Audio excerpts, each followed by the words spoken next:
Bueno, continuando con nuestro libro de Viaje al centro de la Tierra, vamos a iniciar el capítulo, vamos a ver, el capítulo 14.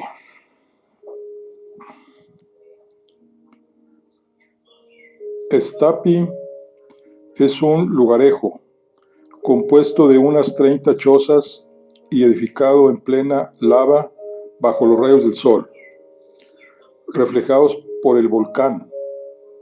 Se extiende en el fondo de un pequeño fiordo encadenado en un murallón basáltico del más extraño efecto. Sabido es que el basalto es una roca oscura de origen ígneo. Sorprenden por su exposición las formas regulares que afecta. La naturaleza en su formación procede geométricamente y trabaja a la manera humana como si manejase el cartabón, el compás y el nivel. En todas sus demás edificaciones desenvuelve su arte, con grandes moles echadas sin orden, con sus conos apenas esbozados, con sus pirámides imperfectas, con la extraña sucesión de sus líneas. En basalto, queriendo dar ejemplo de regularidad y precediendo a los arquitectos de las primeras edades, ha creado un orden severo que no han sobrepujado jamás los esplendores de Babilonia ni las maravillas de Grecia. Había oído hablar muchas veces de la calzada de los gigantes en Irlanda y de la gruta de Fingal en una de las Hébridas, pero el espectáculo de una construcción basáltica no se había ofrecido aún a mis miradas. En Tapí, este fenómeno aparecía con toda su belleza. El murallón del fiordo, como toda la costa de la península, se componía de una serie de columnas verticales de 30 pies de altura, rectas y bien proporcionadas, que sostenían una arcada formada de travesaños, de cuya clave arrancaba media bóveda suspendida sobre el mar. A ciertos intervalos y bajo aquel cobertizo natural, la mirada sorprendía aberturas ojivales de un dibujo admirable, por las cuales se precipitaban, vomitando espuma, las irritadas olas. Algunos pedruscos de basalto, arrancados por los furores del océano, quedaban tendidos en tierra como las ruinas de un templo antiguo, ruinas eternamente jóvenes, sobre las cuales, sin deteriorarlas, pasaban siglos y más siglos. Tal era el último término de nuestro viaje terrestre. A él nos había conducido Hans con inteligencia y me tranquilizaba un poco la idea de que él seguiría conduciéndonos. Al llegar a la puerta de la casa del rector, simple cabaña baja, no más bella ni más cómoda que las demás, vi un hombre en actitud de herrar un caballo, con el martillo en la mano y con el mandil de cuero atado a la cintura. «Selbertú», le dijo el cazador. «Good dag», respondió el alfeitar en muy buen danés. «Kirko Herde», murmuró Hans, volviéndose hacia mi tío. «El rector», repitió mi tío, volviéndose hacia mí. «Parece, Axel, que el alfeitar es el rector». El guía, entre tanto, ponía al Quirocoherde al corriente de la situación. El Quijoerde, suspendiendo su trabajo, lanzó una especie de grito que está sin duda en uso entre caballos y chalanes, y salió inmediatamente de la cabaña una mujer que parecía una furia. Muy poco le faltaba para medir 6 pies de altura. Me temí que viniera a ofrecer a los viajeros el ósculo irlandés, pero afortunadamente no fue así, y hasta estuvo muy poco amable al introducirnos en su casa.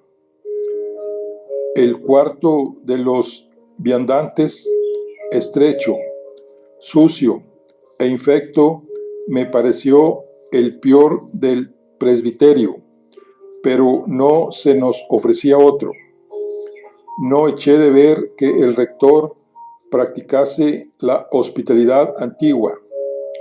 Antes de anochecer, vi que teníamos que habérnoslas con un herrero, un herrador, un pescador, un cazador, un carpintero, cada uno que de todo tenía menos de ministro del Señor. Verdad es que era el día de trabajo, tal vez se desquitaban los domingos. No quiero hablar mal de aquellos pobres curas, que al fin y al cabo son muy miserables. Reciben del gobierno danés una asignación ridícula y perciben la cuarta parte del diezmo de su parroquia, lo que no llega a una suma de 60 marcos corrientes, o sea, la moneda de Hamburgo, unos 90 francos. Necesitan, por tanto, trabajar para vivir, pero pescando, cazando, herrando caballos, se acaba por tomar las maneras, el tono y las costumbres de los cazadores, pescadores y otras gentes algo rudas. Y así es que aquella misma noche me enteré de que nuestro huésped no contaba la sobriedad en el número de sus virtudes. Mi tío comprendió pronto con quién tenía que bregar, pues en vez de un digno y honrado sabio, halló un patán descortés y grosero. Resolvió, pues, empezar cuanto antes su gran expedición y abandonar aquel cura poco hospitalario. No tenía para nada en cuenta sus fatigas y resolvió ir a pasar algunos días en la montaña. Así pues, al día siguiente de nuestra llegada a Tapí, se hicieron los preparativos de marcha. Hans contrató los servicios de 3 irlandeses para reemplazar a los caballos en el transporte de los equipajes, pero una vez llegados al fondo del cráter, aquellos indígenas debían retroceder y dejarnos solos. Quedó este punto definitivamente resuelto. Entonces mi tío puso en conocimiento del cazador que su intención era proseguir el reconocimiento del volcán hasta sus últimos límites. Hans no hizo más que inclinar la cabeza. Entre ir ahí o a otra parte, entre hundirse entre las entrañas de su isla o recorrerla por fuera, no veía ninguna diferencia. En cuanto a mí, distraído hasta entonces por los incidentes del viaje, me había olvidado algo del porvenir, pero en aquel momento sentí que las zozobras me asaltaban con nueva violencia. Pero, ¿qué había de hacer? En el caso de intentar resistir al profesor Lindenbrock, debía haberlo intentado en Hamburgo y no al pie del Sneffels. Una idea, entre otras, me trastornaba mucho, idea espantosa y muy capaz de conmover nervios menos sensibles que los míos. Veamos, me decía, vamos a encaramarnos hasta la cresta del Senefels. Bien, vamos a visitar un cráter. Bueno, otros lo han visto y lo han visitado y no han muerto. Pero vamos a hacer algo más. Si se presenta un camino para bajar a las entrañas de la tierra, si ese malhadado Escanusem ha dicho la verdad, vamos a perdernos en medio de las galerías subterráneas del volcán. Y quién sabe si el Nefels está apagado. ¿Hay alguna prueba que no se prepara una erupción? ¿De que el monstruo duerme desde 1229? ¿Es lícito deducir que no pueda despertarse? Y si se despierta, ¿qué será de nosotros? La cosa valía la pena de reflexionar, y yo reflexionaba. No podía dormir sin soñar con erupciones. El papel de la escoria que me exponía a representar me parecía brutal y repugnante. No pudiendo por más tiempo ocultar mis zozobras, resolví someter el caso a mi tío con la mayor destreza posible y bajo la forma de una hipótesis perfectamente razonable. Me dirigí a él y al darle cuenta de mis recelos, retrocedí 2 pasos para dejarle desenvolver su saña libremente.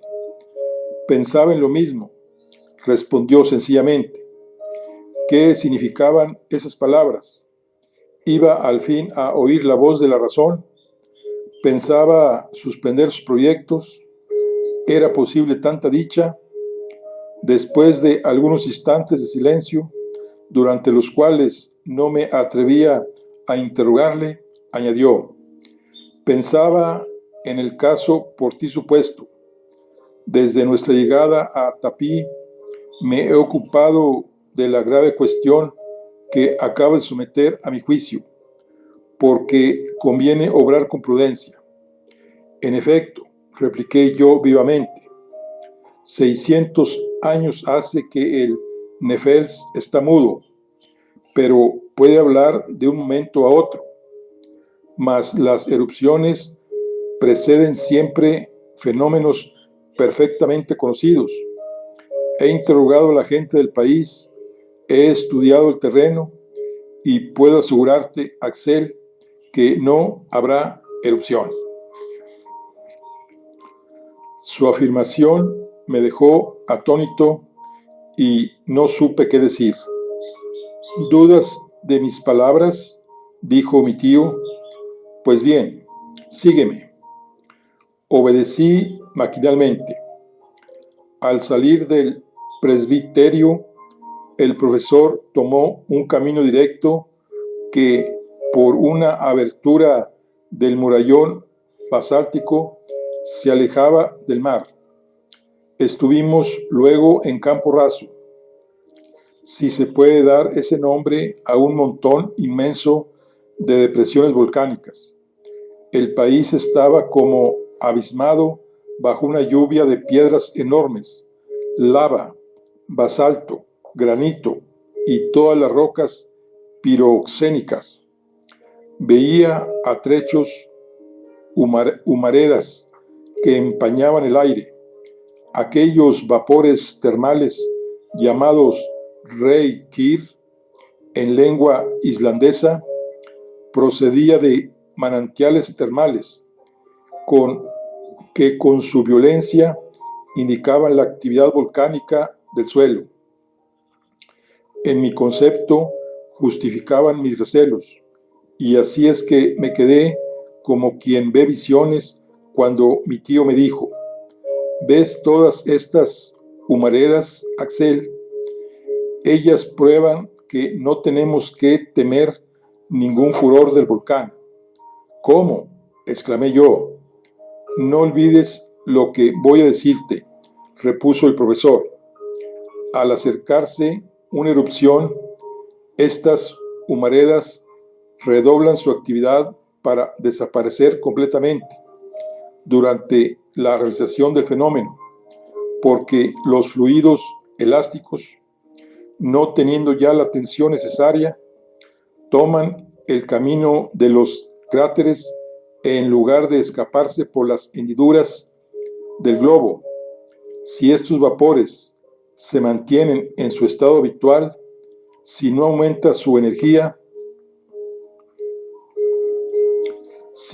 y si añades a dicha observación que el viento y la lluvia no son reemplazados por un aire pesado y tranquilo, puedes afirmar que no habrá erupción próxima.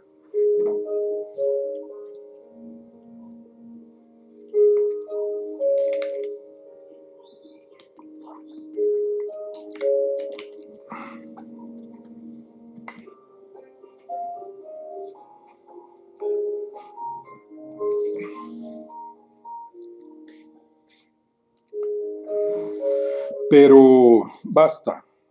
Cuando la ciencia ha hablado, tu deber es callar.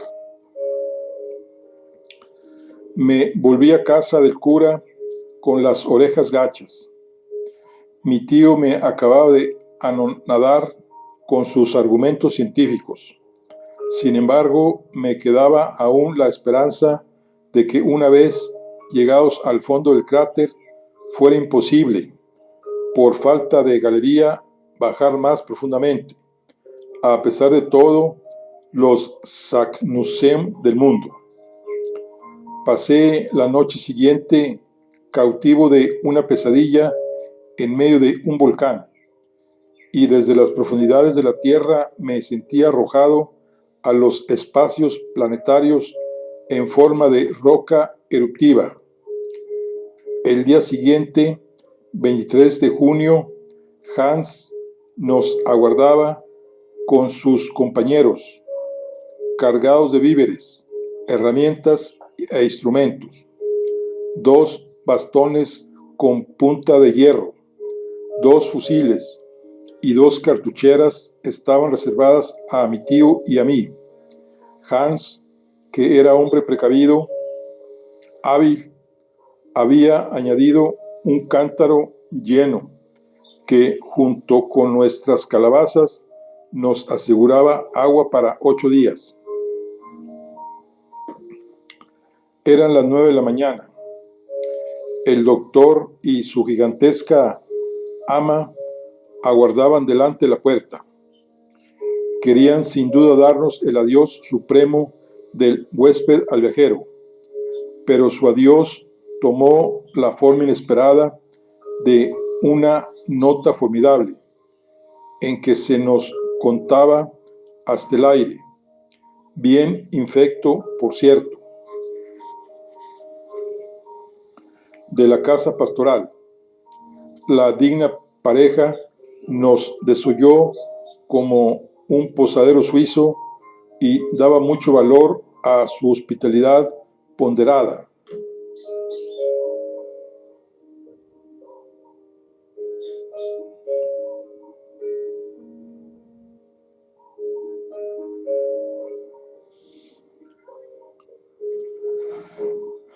Mi tío pagó sin regatear. Un hombre que partía para el centro de la tierra no había de ponerse a disputar por unos cuantos rigsdales. Arreglado este punto, Hans dio la señal de marcha y algunos momentos después habíamos salido de Tapí.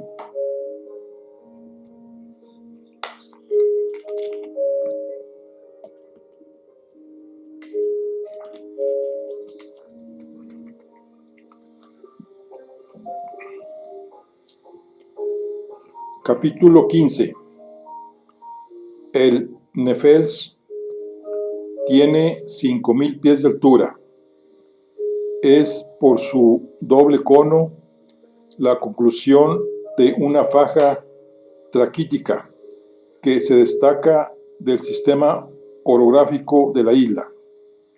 Desde nuestro punto de partida no se podían ver sus dos picos perfilándose en el fondo ceniciento del cielo. Yo no distinguí más que el casquete de nieve que cubre el cráneo del gigante.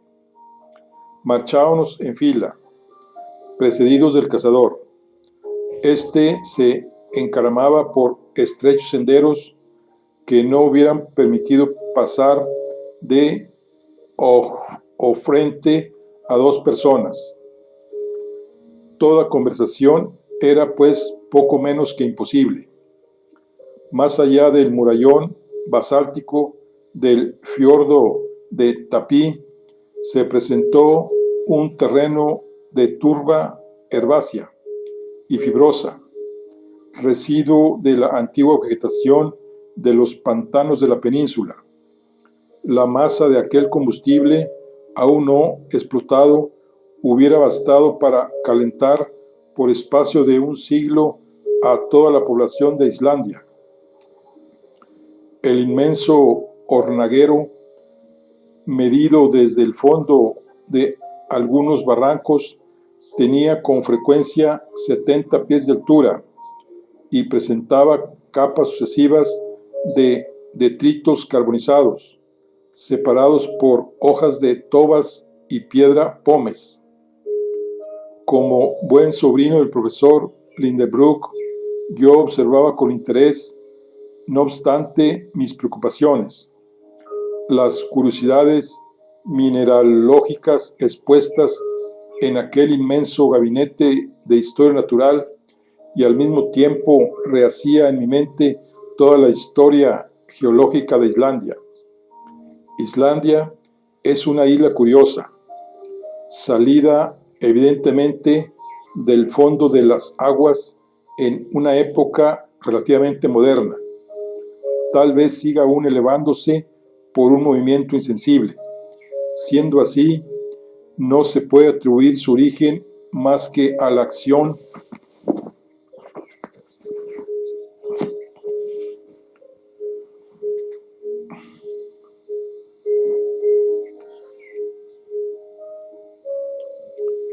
de los fuegos subterráneos, en cuyo caso la teoría de Humphrey Davy, el documento de Skam-Knudsen y las pretensiones de mi tío se convertían en humo. Esta hipótesis me indujo a examinar atentamente la naturaleza del terreno y no tardé en darme cuenta de la sucesión de fenómenos que presidieron su formación. Islandia, absolutamente privada de terreno sedimentario, se compone únicamente de tobas volcánicas, es decir, de una aglomeración de piedras y rocas de una textura porosa. Antes de la existencia de los volcanes, estaba formada de una masa sólida lentamente levantada encima de las olas por el empuje de las fuerzas centrales. No había habido una irrupción exterior de los fuegos interiores, pero más adelante se abrió diagonalmente del sudoeste al nordeste de la isla una ancha grieta, por la cual se derramó un poco a poco toda la pasta tranquística. El fenómeno se producía entonces sin violencia. La abertura era enorme y las materias derretidas arrojadas en las entrañas del globo se extendieron tranquilamente en vastas sábanas o en masas apezonadas. En aquella época aparecieron los feldespatos, las sienitas y los pórfidos. Pero gracias a aquel desahogo, el grueso de la isla aumentó considerablemente y por consiguiente su fuerza de resistencia. Se concibe la cantidad de fluidos elásticos que se almacenarían en su seno, cuando no ofreció ya ninguna salida después del enfriamiento de la costra traquítica. Llegó pues un momento en que fue tal el poder de los gases que levantaron la pesada corteza y se abrieron erguidas chimeneas. Tenemos, por lo tanto, el volcán, formado por el levantamiento de la corteza, y después el cráter, abierto de repente en la cima del volcán. Entonces, a los fenómenos eruptivos sucedieron los fenómenos volcánicos. Por las aberturas recién formadas se escaparon, desde luego, las deposiciones basálticas, de las cuales ofrecía a nuestras miradas las más maravillosas muestras la llanura que en aquel momento atravesábamos. Marchábamos sobre aquellas pesadas rocas de un color ceniciento, oscuro, que el enfriamiento había moldeado en prismas de base hexagonal. A lo lejos se veían numerosos conos aplastados, que habían sido en otro tiempo bocas ignívomas. Después, agotada la erupción basáltica, el volcán, cuya fuerza aumentó con la que tomó de los cráteres apagados, dio paso a las lavas y a aquellas tobas de cenizas y escorias cuyas largas madejas veía desparramadas por sus manos como una cabellera opulenta. Tal fue la sucesión de los fenómenos que constituyeron Islandia. Todos provenían de la acción de los fuegos internos, y locura sería suponer que la masa interna no permaneciese en un permanente estado de liquidez candente.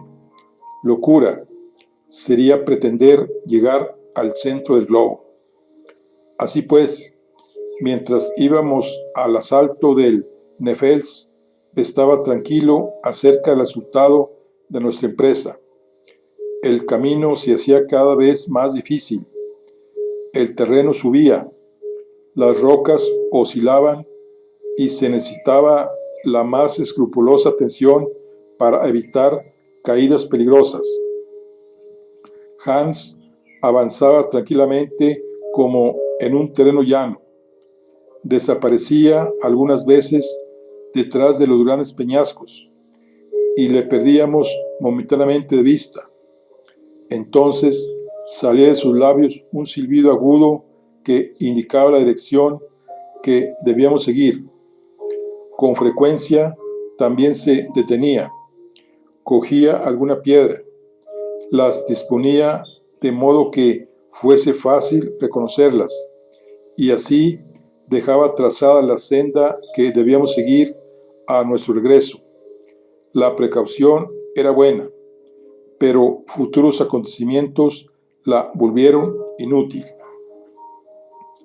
3 horas de penosísima marcha se invirtieron solo para llegar a la falda de la montaña. Ahí Hans nos hizo una señal para que nos detuviéramos y almorzáramos todos sumariamente. Mi tío, para despachar más pronto, doblaba los bocados antes de introducírselos, pero como aquel alto para almorzar era también un alto descanso, tuvo que sujetarse a la voluntad del guía, el cual no dio la señal de marcha hasta 1 hora después. Los 3 islandeses, tan taciturnos como su camarada el cazador, no pronunciaron una palabra y almorzaron sobriamente. Empezábamos a ganar las laderas del Nefels. Su nevada cima, por una ilusión de óptica frecuente en las montañas, me parecía muy próxima, y sin embargo, cuántas horas habían de pasar antes de que llegásemos a ella. Cuántas fatigas, sobre todo. Las piedras, no unidas entre sí, por ninguna hierba, ni por ningún cemento de tierra, rodaban al tocarlas nuestros pies, y con la rapidez de un alud iban a perderse en la llanura. En ciertos sitios los flancos del monte formaban con el horizonte un ángulo que no bajaba de 36 grados. Era imposible encaramarse por ellos, y no con poca dificultad conseguimos dar la vuelta por aquellos ribazos de piedras. Entonces, con nuestros bastones nos auxiliábamos mutuamente. Debo decir que mi tío procuraba estar tan cerca de mí como era posible. No me perdía de vista, y en varias ocasiones me sirvió su brazo de sólido apoyo. En cuanto a él, tenía sin duda el sentimiento innato del equilibrio, pues no se bamboleaba nunca. Los irlandeses, aunque cargados, trepaban con una agilidad de monos. Al ver la altura de la cúspide del Nefels, me parecía imposible que por aquel lado se pudiese llegar a ella, si no se cerraba el ángulo de inclinación de las pendientes. Afortunadamente, después de una hora de fatigas y esfuerzos desesperados, en medio del dilatado tapiz de nieve desplegado en la cumbre del volcán, se presentó inopinadamente una escalera que simplificó nuestra excursión. Estaba formada por uno de esos torrentes de piedras vomitadas por las erupciones que los irlandeses llaman Dinah.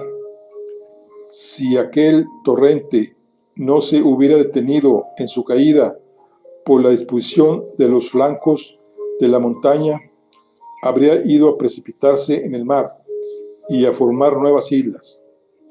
Tal como era, nos fue muy útil. La rigidez de las pendientes iba en aumento, pero algunos peldaños de piedra permitían irlas ganando con relativa facilidad y hasta con tal rapidez que, habiéndome yo quedado atrás un momento mientras mis compañeros proseguían su ascensión, les distinguí, reducidos ya por la distancia a una apariencia microscópica. A las 7 de la tarde habíamos subido los 2000 peldaños de la escalera y dominábamos una abolladura de la montaña, especie de estribo en que se apoyaba el cono propiamente dicho del cráter. El mar se extendía a una profundidad de 3200 pies.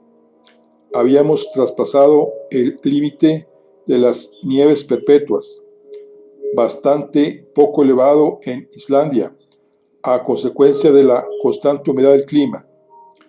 Hacía mucho frío. El viento soplaba con violencia. Yo estaba rendido. El profesor vio que ya no podía más, que mis piernas se negaban a prestarme servicio alguno, y a pesar de su impaciencia, tuvo a bien detenerse. Hizo pues una señal al cazador, el cual sacudió la cabeza diciendo: «Oh, Banford, parece que es preciso subir más», dijo mi tío. Después preguntó a Hans cuál era el motivo de su respuesta. «Miss Thor», respondió el guía. «Ja, Miss Thor», repitió con sobresalto uno de los irlandeses. «¿Qué significa esa palabra?», pregunté con inquietud. «Mira», dijo mi tío. Dirigí mis miradas hacia la llanura. Una inmensa columna de piedra pómez pulverizada, arena y polvo se elevaba arremolinándose como una tromba. El viento la rechazaba contra el flanco del Nefels, en que nos manteníamos agarrados. Aquella cortina opaca tendida delante del sol producía una enorme sombra echada sobre la montaña. Si aquella manga se inclinaba, tenía evidentemente que envolvernos en sus torbellinos. Semejante fenómeno, bastante frecuente cuando el viento viene de los ventisqueros, toma el nombre de mistor en lengua islandesa. Hastig, hastig, exclamó nuestro guía. Sin dominar el danés, comprendí que teníamos que seguir a Hans a toda prisa. Hans empezó a rodear el cono del cráter, pero al sesgo para facilitar la marcha. La tromba atacó luego la montaña, la cual se estremeció a su choque, y las piedras comprendidas dentro de los remolinos del viento volaron como en una erupción para caer a manera de lluvia. Afortunadamente nos hallábamos en la ladera opuesta, a cubierto de todo peligro. Sin la precaución del guía, nuestros cuerpos desmenuzados, reducidos a polvo, hubieran ido a caber muy lejos como el producto de algún meteoro desconocido. Con todo, Hans no consideró prudente pasar la noche en los costados del cono. Continuamos nuestra ascensión, describiendo heces. Los 1500 pies que teníamos que salvar nos llevaron cerca de 5 horas. Las revueltas, sesgos y contramarchas no medían menos de 3 leguas. Yo no podía ya más. Sucumbía al frío y al hambre. El aire, algo rarificado, no bastaba al juego de los pulmones.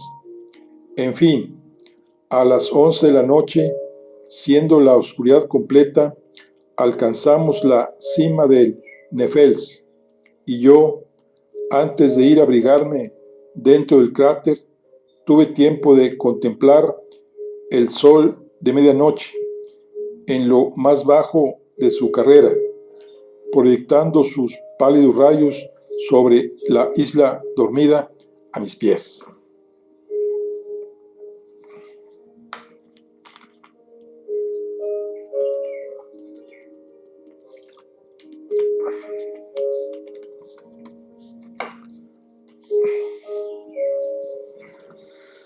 Capítulo 16. Se cenó escape, y la comitiva se acomodó para dormir lo mejor que pudo.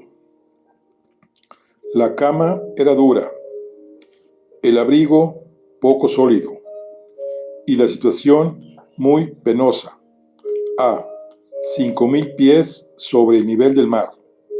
Sin embargo, en aquella noche, una de las mejores que había pasado desde mucho tiempo, mi sueño fue sumamente tranquilo.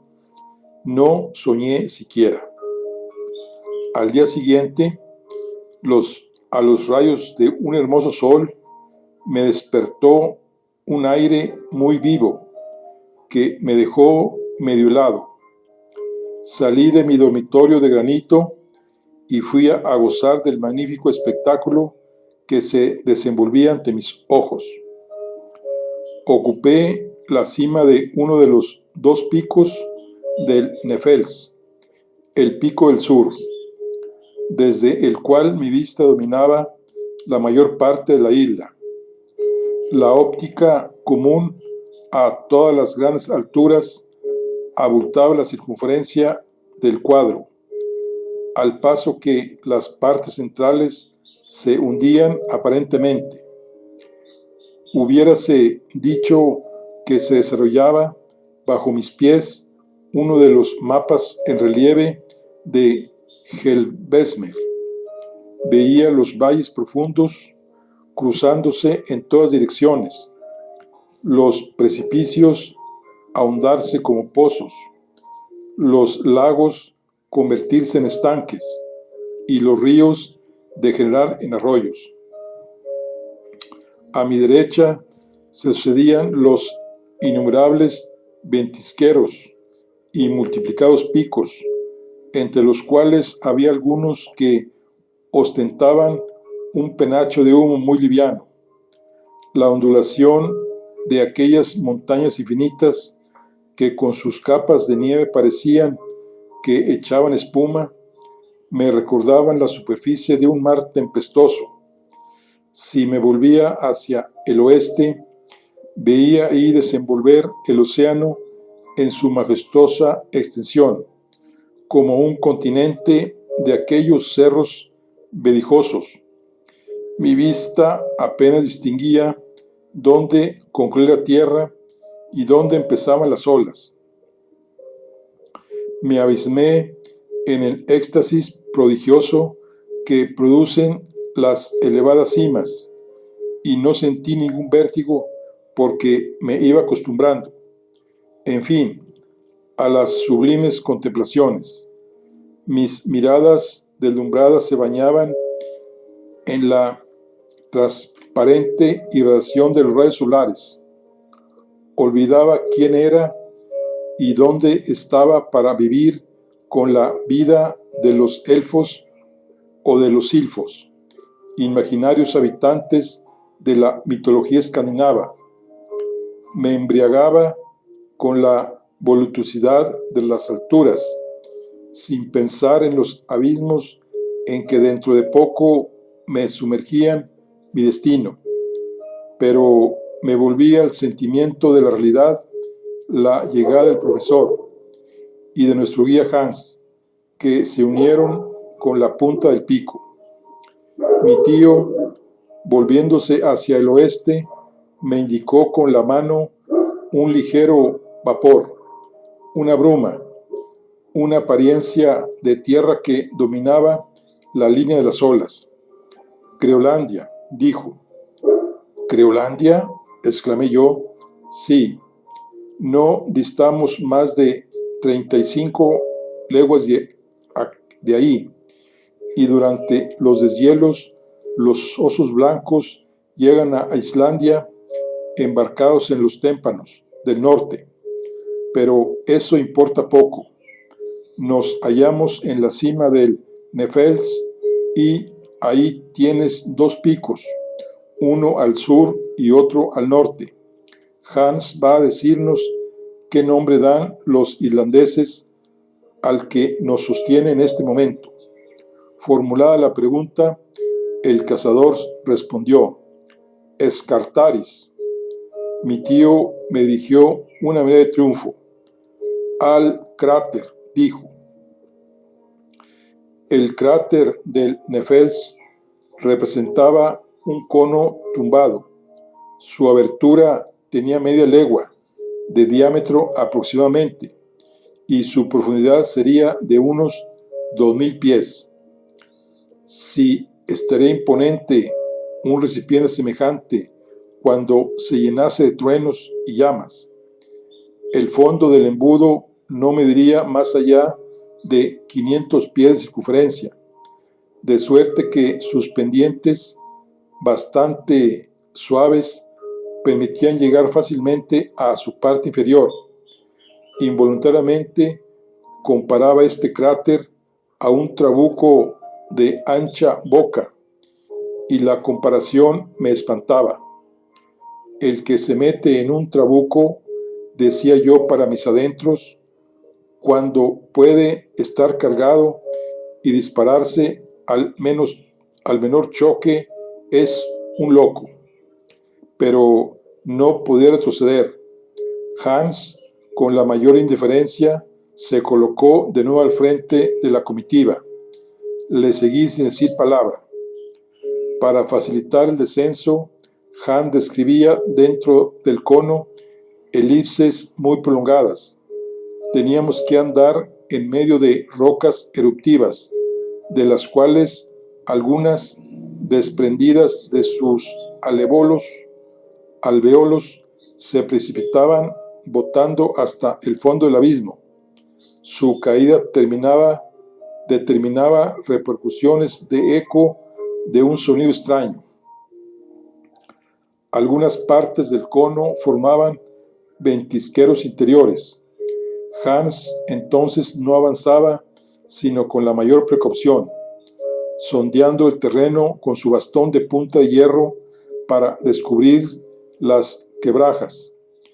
En ciertos pasos dudosos era necesario atarnos todos con una cuerda para que el que tuviese la mala suerte de resbalar o precipitarse de improviso se hallase sostenido por sus compañeros. Esta dependencia recíproca era prudente, pero no excluía todo peligro. Sin embargo, y a pesar también de las dificultades del descenso por pendientes que el guía desconocía, siguió la peregrinación, sin más accidente que el extravío de un lío de cuerdas que se escapó de las manos de un islandés y no se detuvo hasta el fondo del abismo. Al mediodía habíamos llegado al fondo. Levanté la cabeza y percibí la abertura superior del cono, en que se encontraba como en un marco un pedazo de cielo de una circunferencia irregularmente reducida, pero casi perfecta. Solo en un punto se destacaba el pico del Cartaris, que se hundía en la inmensidad. En el fondo del cráter se abrían 3 chimeneas, por las cuales, en los tiempos de las erupciones de los Nefels, el foco central arrojaba sus lavas y vapores.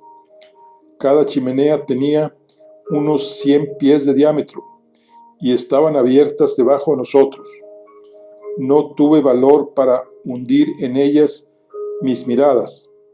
El profesor Lindenbrock había examinado rápidamente su disposición y corría jadeante de una a otra, sin dejar de gesticular y de proferir palabras incomprensibles. Hans y sus compañeros, sentados sobre montones de lava, le miraban y callaban. Era evidente que le creían loco. De repente, mi tío lanzó un grito. Creí que había dado un resbalón y se había precipitado en una de las 3 cimas, pero no. Le distinguí con los brazos tendidos, las piernas abiertas, en pie delante de una roca de granito colocada en el centro del cráter, como un enorme pedestal hecho para la estatua de un Plutón. Guardaba la actitud de un hombre asombrado, pero su asombro fue muy pronto reemplazado por una alegría insensata. «Axel, Axel», gritaba, «ven, ven». Acudí. Hans y los irlandeses permanecieron inmóviles.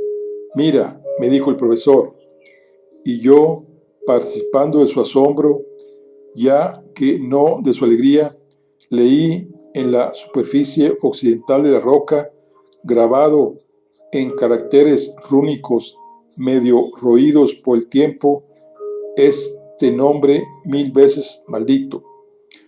«Arne Sakusmen», exclamó mi tío.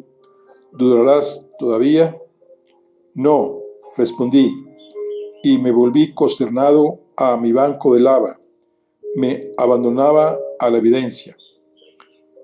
Ignoro cuánto tiempo permanecí abismado en mis reflexiones. Solo sé que al levantar la cabeza vi a mi tío y a Hans solos en el fondo del cráter. Los islandeses habían sido despedidos y en aquel momento estaban bajando las pendientes exteriores del Nefels para regresar a Tapí. Hans dormía tranquilamente al pie de una peña, en un rimero de la lava en que se había improvisado una cama. Mi tío daba vueltas y revueltas en el fondo del cráter, como una fiera en la trampa de un cazador. Yo no tenía fuerzas ni ganas de levantarme, y siguiendo el ejemplo del guía, me entregué a un doloroso sopor, creyendo oír ruidos y percibir sacudimientos en los flancos de la montaña. Así pasó aquella primera noche en el fondo del cráter. Al día siguiente cubría el vértice del cono un cielo ceniciento, nebuloso y pesado. No tanto me lo dio a conocer la oscuridad del antro como la cólera que se apoderó de mi tío. Comprendí el motivo y renació en mi corazón alguna esperanza. He aquí por qué. De los 3 caminos que teníamos abiertos bajo nuestras plantas, Zack Nusem no había seguido más que uno, que, según él, se debía comprender por la particularidad indicada en el criptograma. Este habla de la sombra del Cartaris, que acaricia sus bordes durante los últimos días del mes de junio. Se podía, en efecto, considerar aquel pico agudo como la varilla de un inmenso cuadrante solar cuya sombra de un día dado marcaba el itinerario del centro del globo. Pero, si faltaba el sol, faltaba la sombra, y por consiguiente no había indicación. Habíamos llegado al 25 de junio. Como el cielo permaneciese encapotado durante 6 días, se tendría que aplazar la observación para el año siguiente. Renuncio a pintar la imponente cólera del profesor Lindenbrock.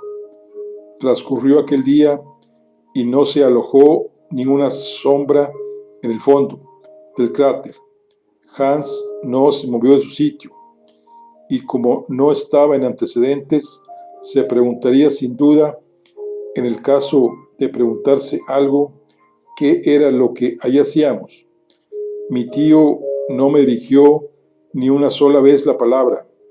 Sus miradas, invariablemente dirigidas al cielo, se perdían en sus tintas oscuras y brumosas.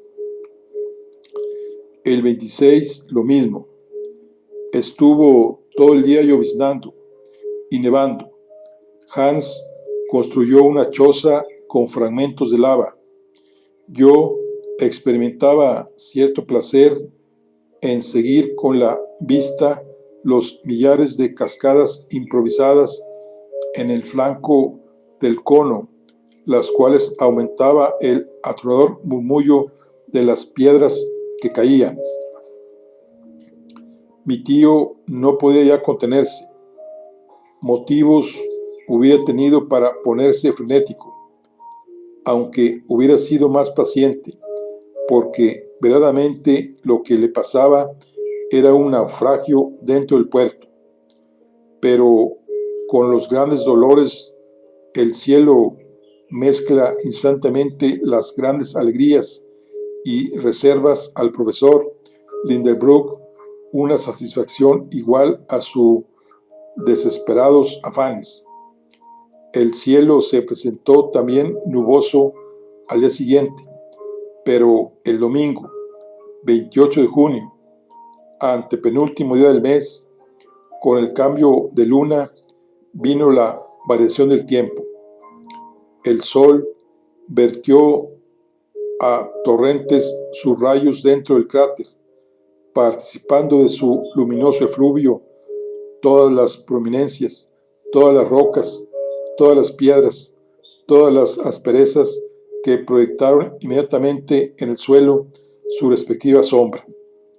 La del Cartaris, que era de todos la más notable empezó a girar insensiblemente con el astro del día. Mi tío giraba como ella. Al llegar el sol a la mitad de su carrera, la sombra del Cartaris, en un periodo muy corto, lamió nuevamente el borde de la chimenea central. «Ahí está», exclamó el profesor. «Ahí está, al centro del globo», añadió en danés. Yo miré a Hans. «Forut», dijo tranquilamente el guía. «Adelante», respondió mi tío. Era la 1:03 de la tarde.